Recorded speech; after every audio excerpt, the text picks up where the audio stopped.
दोस्तों वीडा ने आखिरकार अपनी इलेक्ट्रिक स्कूटर लॉन्च कर दी है। अगर हम तीनों मॉडल्स की बात करते हैं, Vida V2 Pro, Vida V2 Lite and the Vida V2 Plus, इन तीनों में से आपको किस गाड़ी की तरफ आपको जाना चाहिए, जहां पे आपको लगेगा कि हाँ एक बैलेंस गाड़ी है, डिजाइन वाइज सेम है, फीचर्स वाइज सेम है, बस बैटरी में डिफरेंस है। अब बैटरी में डिफरेंस है तो प्राइसिंग में भी डिफरेंस है। अब प्राइसिंग के हिसाब से देखा जाए तो यार 96,000 में सबसे बेस मॉडल आता है Vida V2 Lite, then Vida V2 Plus आपको मिलता है 1,15,000, जिसके लिए आपको थोड़े से और पैसे देने पड़ते हैं, और थोड़े से और पैसे ऐड करते हो तो वीडा V2 Pro मिल जाती है, जिसमें आपको बड़ी बैटरी देखने को मिलती है। देखो कंपटीशन में बहुत सारी गाड़ियां लाइक बजाज की कंपनी है, टीवीएस कंपनी है, ओला कंपनी, उनके भी ऐसे ही प्राइस में अच्छी गाड़ी मिल जाती है। तो फिर वीडा आपको क्यों लेना चाहिए? सबसे बड़ा सवाल तो आपके मन में यही होगा। वेल, वीडा में सबसे पहले जो प्लस पॉइंट आता है वो है इसके बैटरी फिजिबिलिटी, जो कि आपको दूसरी गाड़ियों में नहीं मिलती है। बट वहां पे एक प्लस पॉइंट ये हो जाता है कि वियर एंड टियर का इश्यू नहीं होता है। अगर बाई चांस आप चीजों को ज्यादा निकालते हैं, लगाते हैं, लाइक रिमूवेबल बैटरी की बात करते हैं, यहाँ पे आपका इंटरवेंशन होता है। अब ऑब्वियसली बात है, जहां पे कनेक्ट होती है बैटरी वो एक समय के बाद खराब हो सकती है, बट जो फिक्स बैटरी होती है वो खराब होने के चांसेस नहीं होती, क्योंकि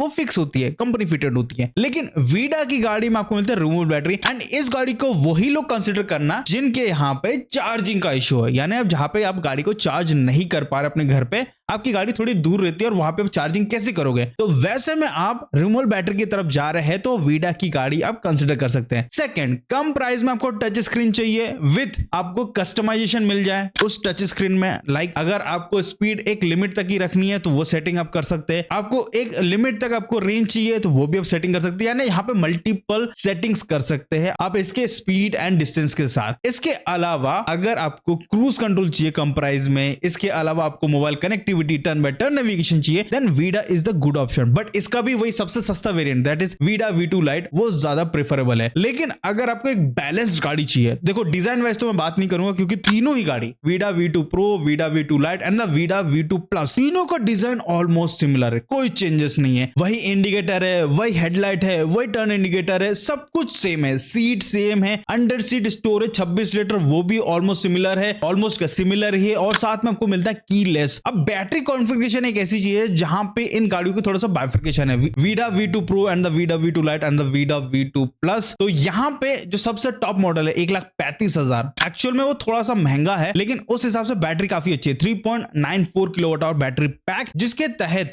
यानी इसमें दो बैटरी है, बेसिकली इसको डिवाइड कर दोगे तो दो बैटरी में, तो उस हिसाब से पर किलोवाट आवर बैटरी पैक हो जाएगी। इसके तहत आपको मिलती है 165 किलोमीटर की range, but real world range की बात करते तो 110 प्लस आपको रेंज मिल जाएगा इस गाड़ी में। और इस गाड़ी का जो रेंज है वो अच्छी खासी मिल जाती है, क्योंकि वीडा V1 सीरीज में हम लोगों ने काफी कस्टमर से सुना है उनको रेंज अच्छा खासा मिल जाता है, लाइक 80 से 100 के बीच में आराम से मिल जाता है। अगर उस बैटरी की बात करते हैं 3.44 किलोवाट आवर बैटरी पैक, जो कि आपको वीडा V2 Plus में मिलती है। तो वीडा V2 Plus में आपको मिलती है 3.44 kilowatt hour battery pack, and यहाँ पे आपको रेंज निकल के आती है 143 किलोमीटर की IDC range. But again the real world range is quite different, जैसे मैंने बताया 100 तक आपको इजी मिल जाएगा। और जो सबसे सस्ती मॉडल है that is Vida V2 Lite, जिसमें आपको मिलता है जस्ट 94 किलोमीटर की IDC रेंज। देखो प्राइस के हिसाब से अगर मैं सबसे बैलेंस्ड गाड़ी की बात करूं जिसमें आपका डेली का रन अगर 60 to 80 के बीच में, देन परफेक्टली सेट बैठता है वीडा V2 Plus। पहले जो वीडा V1 सीरीज थी उसमें भी लोगों को वीडा V1 Plus ज्यादा पसंद आ रहा था, क्योंकि प्राइस कम थी और जिस प्राइस पॉइंट में वो गाड़ी आ रही थी वो काफी वैल्यूबल थी। और अभी के टाइम में इन तीनों मॉडल में सबसे वैल्यूबल गाड़ी की बात करते तो Vida V2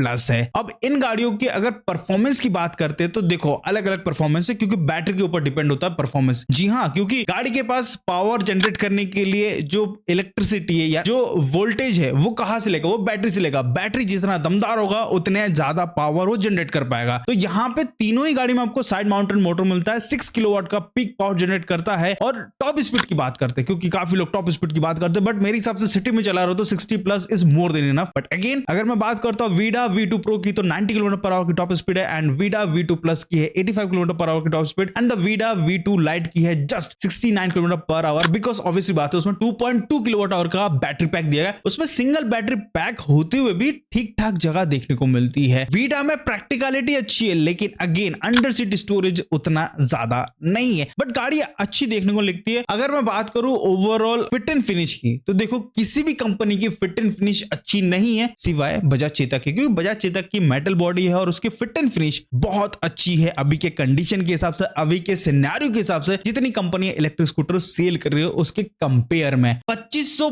plus charging infrastructure है, बट कहा है which I also don't know, but है बोल रहे। तो यहाँ पे आप अपनी गाड़ी को चार्ज कर सकते हैं, बट एक अच्छी फिजिबिलिटी दी है कि यहाँ पे आप बैटरी को रिमूव करके घर पे चार्ज कर सकते हैं, जो कि मेरे हिसाब से काफी अच्छा प्लस पॉइंट है उन लोग के लिए जो घबरा रहे थे कि फिक्स बैटरी वाली गाड़ी लेते हैं तो फिर हम उसको चार्ज कैसे करेंगे। जैसे मेरे को थोड़ी सी शंका है, क्योंकि मैं जहां रहता हूं वहां से जो मेरा पार्किंग है वो काफी दूर है, वहां तक मैं अपनी घर से इलेक्ट्रिसिटी कैसे पहुंचाऊंगा, और नीचे नहीं करने देते ऑब्वियसली बात है, क्योंकि सोसाइटी वाले नहीं चाहते कि आप मीटर से कोई छेड़छानी करो। तो वो एक कंसर्न है जिस कारण से मैं भी इलेक्ट्रिक गाड़ी नहीं ले सकता। लेकिन वीडा एक ऐसी गाड़ी है जिसपे आप ट्राई कर सकते हैं कि हाँ, अगर आपको आपकी रिक्वायरमेंट को फुलफिल करते हुए, अगर आपका पेट्रोल सेव करते हुए कोई गाड़ी है तो वो वीडा ही वो चीज को फुलफिल कर सकती है, कोई दूसरी गाड़ी अभी के टाइम में नहीं कर सकती। प्रीमियम क्वालिटी की बात करते हैं तो ओवरऑल देखा जाए तो यहाँ पे 3 गाड़ियों में से सबसे बैलेंस्ड गाड़ी लगती है वीडा V2 प्लस। आप लोग बोलोगे यार ये तो मिडिल वेरिएंट है, ये तो ऑब्वियसली बात है बैलेंस होना चाहिए, बट ऐसा नहीं है, आपको थोड़ा सा ही रेंज में डिफरेंस देखने को मिल रहा है। बाकी गाड़ी तो आपको वीडा V2 प्रो जैसे ही मिल रही है, तो वहां पे तो कोई कॉम्प्रोमाइजेशन नहीं है। अगर कंपटीशन के हिसाब से देखा जाए तो we have Ather 450S series Bajaj की तरफ से आती है, बजाज 3201, उसमें भी ऑलमोस्ट 137 किलोमीटर की आपको आईडी से रेंज मिलती है। रियल वर्ल्ड रेंज अगर 90 से 100 के बीच में मिलती है, तो उस कंपैरिजन में देखते हो तो यहाँ पे इस गाड़ी में भी एडिक्वेट रेंज मिलता है। तो कंपटीशन के हिसाब से गाड़ी बनी हुई है। लेकिन अगेन अगर आप पूछते हो कि इन तीनों गाड़ियों में से अगर मेरे को फिक्स बैटरी का इशू नहीं है, मैं घर पे आराम से चार्ज कर सकता हूं, तो फिर I definitely recommend you Bajaj. आपको रिग्रेट नहीं होने वाला। अभी बजाज का एक इशू आया था कि फायर इंसिडेंट हुआ है, ये आपको पता ही होगा, काफी ज्यादा वायरल हुआ है। लेकिन ऐसा नहीं है कि एक ही कंपनी के फायर इंसिडेंट हुआ है, हर कंपनी के एक एक फायर इंसिडेंट हम लोगों ने सुने हैं। अगर आप टीवीएस को उठा के देख लो, चाहे आप बजाज को उठा के देख लो, ओला के उठा के देख लो, कहीं ना कहीं थर्मल रनअवे किसी न किसी एक गाड़ी में हुआ ही हुआ है। बट सबसे इंपॉर्टेंट चीज होती है कि कंपनी उस पर रिस्पॉन्ड कैसी करती है, वो सबसे इंपॉर्टेंट चीज है। अगर कंपनी रिस्पॉन्ड कर रही है, उस चीज को रेक्टिफाई कर रही है, अगर लगता है कि हाँ उस गाड़ी में प्रॉब्लम है